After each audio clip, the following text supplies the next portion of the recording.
안녕하세요. 사람과 사람을 연결하는 마음이 따뜻한 상담자 윤영혜입니다. 오늘은 모래놀이 상담에 대한 이야기를 좀 하려고 하는데요. 모래놀이 상담하면 상담자들 중에도 굉장히 부담스러워하는 분들도 계시고요. 모래놀이를 상담으로 어떻게 연결하지 하시는 분들이 계시던데요. 모래놀이 상담도 일반 상담과 별반 다르지 않다라는 생각이 들고요. 그리고 일반인들 중에도 모래놀이로 어떻게 상담을 하지? 이러는 분들이 계시는데 모래놀이 상담에 대한 이야기를 나눠볼까 합니다. 모래놀이를 특히 선호하는 아이들이 있는데요. 예를 들면 바깥으로 얌전하고 착하고 말을 잘 하지 않는 아이들 중에는 내면에 분노가 많이 쌓여 있는 아이들이 있어요. 내면이 그러니까 분노를 억압한 아이들이죠. 그 아이들이 특히 모래놀이를 선호하는 경향이 있고요. 두 번째는 대조적으로 말을 굉장히 잘하는 아이들, 특히 자기 표현적인 아이들인데요. 그 자기 표현적인 아이들도 모래놀이를 굉장히 선호하는 경향이 있습니다. 흔히 모래놀이를 눈 뜨고 꾸는 꿈이라고 표현할 만큼 자신의 무의식을 반영하는 작은 세상을 만들 수 있는 상담 도구라고 할 수 있는데요. 모래 상자에 있는 모래를 아이들이 만지면서 그 부드럽고 까칠한 느낌을 통해서 감각 경험을 하기도 하고, 손가락과 손의 어떤 느낌을 통해서 운동 감각 경험을 하게 되는 것 같습니다. 모래놀이는 말로 잘 하지 않는 아이들, 그러니까 말로 표현하지는 않지만 모래놀이에서 그러니까 캐릭터라든지 어떤 모형들을 통해서 상징적인 어떤 말을 하는 거라고 할 수 있습니다. 그 내면의 분노가 억압되어 있는 아이들 같은 경우에 직접 말은 하지 않더라도 모래와 모형들을 이용해서 많은 이야기를 하는 것이라고 볼 수 있는데요. 모래 안에서 분노를 표출하는데 모래 안에 소품을 묻기도 하고 소품을 던지기도 하고 씨름을 하면서 자기의 어떤 공격 욕구를 해소하는 것이라고 볼 수 있는데요. 제가 만난 아이 중에는 부모님이 사이가 굉장히 안 좋으셨는데 특히 엄마가 우울해서 늘 잠을 자는 분이셨어요. 근데 그 아이랑 작업할 때 보면 얼마나 다양하게 많은 것들을 표현해내고 내면에 분노가 억압되어 있는지, 예를 들면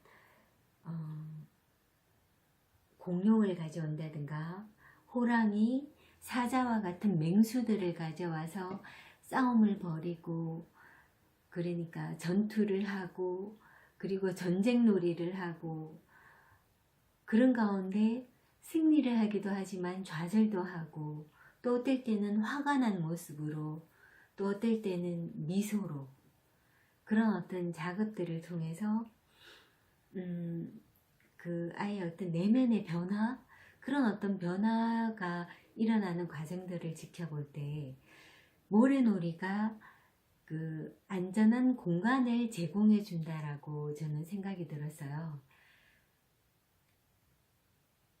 상담자가 앞에 앉아 있고 보호된 안전한 공간, 이 공간이 아이들에게는 그 내면에 표출되지 못했던 공격 욕구나 분노, 화를 표현할 수 있는 아주 안전한 공간으로서 경험되는 것 같습니다. 그리고 그 아이들이 그런 어떤 작업들을 통해서 깊이 있는 대화를 했다라는 어떤 감동이 느껴지는 순간이 많은데요. 말로 하지 않는다고 해서 깊이 있는 대화가 아닌 게 아니더라고요. 그러니까 그런 어떤 혼자 스스로 해내는 어떤 작업을 함께 하는 거랑 똑같은 건데, 그런 어떤 그 작업 속에서 감동, 깊이가 있는 대화를 나눈 것과 같은 그런 어떤 소통을 하는 경험을 하게 되는 것 같습니다. 그리고 시간이 지나면서 이 아이들이 자기 이야기들을 말로 표현하기 시작하는데요. 그 아이들이 생각보다 굉장히 말을 잘해요. 그래서 저는 야, 너 정말 말을 잘한다. 이렇게 말로 해줘서 고마워 라고 이야기도 해주고, 그리고 이런 어떤 내면의 욕구들을 모래상자 안에서 마음껏 표출해내고 또 어떤 치유되어 가는 과정, 그리고 이야기로 표현해내는 어떤 과정들을 통해서 공감과 이해, 그 아이들도 그런 어떤 그 마음속에 쌓여있던 것들을 풀어내는, 해소해내는 어떤 과정들을 거치게 되는 것 같습니다.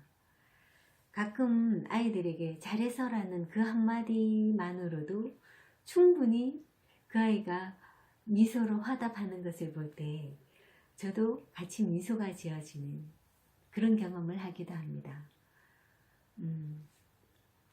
그리고 그 두 번째 모래놀이를 선호하는 아이들, 그 부류는 바로 그 말을 잘하는 아이들, 자기 표현적인 아이들이라고 할 수 있는데요. 그 아이들의 어떤 모래상자의 특징이 있어요. 모래놀이 소품의 종류가 아주 많고, 그 개수도 많고, 그리고 다양한 이야기 세계가 만들어지는데요. 그 이야기 세계가 만들어지다가 어떨 때는 보면 소품들이 쌓이고 쌓여지면서 자기의 세계가 뒤죽박죽 혼재되어 있는, 그리고 혼란한 상자를 만들 때가 있어요. 그런 것들을 볼 때 이 아이들이 책을 좋아하기도 하지만 학원도 다니고 많은 지식과 정보들을 받아들이긴 하면서 머릿속에서 받아들이는 건 있는데 정리되고 소화해내지 못했던 어떤 것들이 있다라는 걸 알게 돼요.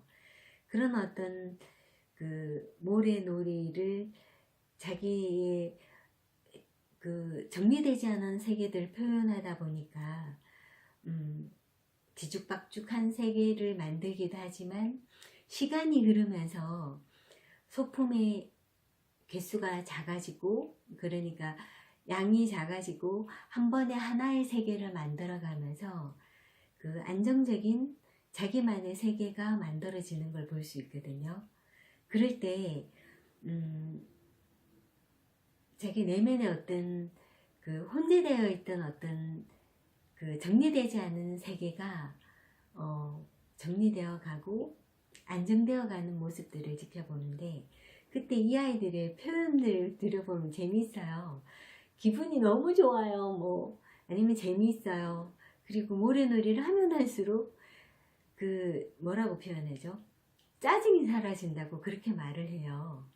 그런 걸 보면 아이들에게 이 모래놀이를 함께하는 시간은 굉장히 그 산만한 아이들이 안정되어 가는 모습, 그리고 그 아이들이 내면의 어떤 정리되지 않은 세계가 정리되어 가는 그런 어떤 경험들을 하는 것들을 보게 되는데요. 가끔 그 아이들 중에는 이런 이야기들을 해요. 선생님, 나는 내가 나에 대해서 생각하는 걸 잘 몰랐는데 제 자신에 대해서 이제 생각을 좀 하게 됐어요. 라는 표현을 하는 걸 보면 굉장히 기특하죠. 그런 어떤 과정들을 경험하면서 저는 그 모래놀이를 하는 아이들이 말로 표현되진 않았던 어떤 자기들의 세계가 상징적으로 표현되어지고 또 자기만의 작은 세계들이 만들어지는 거, 그 속에서 또 어떨 때는 좌절을 경험하기도 하고 어떤 관계 속에서의 어떤 어려움들도 표현이 되고 그럴 때 저는 그 아이들이 어떤 억울함, 그리고 표현되지 못했던 어떤 그 관계, 그럴 때 저는 역할놀이를 제안하게 되거든요. 그때 그 역할놀이를 할 때는 그 어려운 관계에 있는 친구들을, 캐릭터들을 하나씩 뽑아오라고 해요. 그러니까 상징적으로 그 친구를 연결이 될 만한 캐릭터를 뽑아와서 이렇게 각자 그 모래상자 안에서 배치를 하게 되는데, 그 배치를 하는 가운데 객관적으로 자기가 친구들 간의 거리는 어떻고 자기는 어떤 시점에서 어떻게 바라보는지를 자기를 관찰하게 되는 것 같거든요.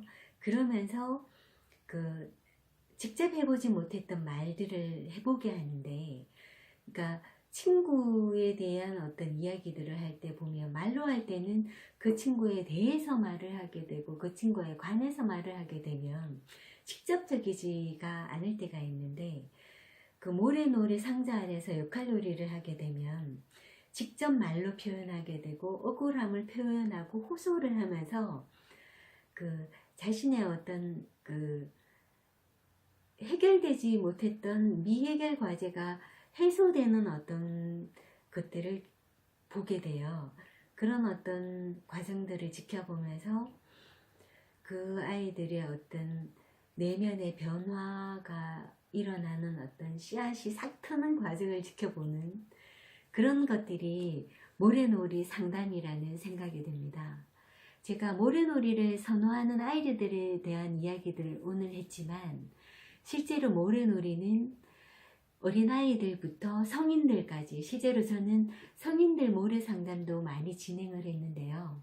정말 다양한 연령층의 사람들이 모래놀이를 좋아하는 걸 볼 수 있고, 또 모래놀이뿐만 아니라 이런 어떤 상담하는 어떤 시간을 가지는 건 많은 사람들에게 굉장히 자신을 생각해 볼 수 있는 시간, 그리고 자신의 어떤 그때를 표현해 보는 시간들을 통해서 어려움을 해소하기도 하고, 그리고 함께하는 어떤 시간들을 통해서 여러 가지들을 경험하는 것 같아요.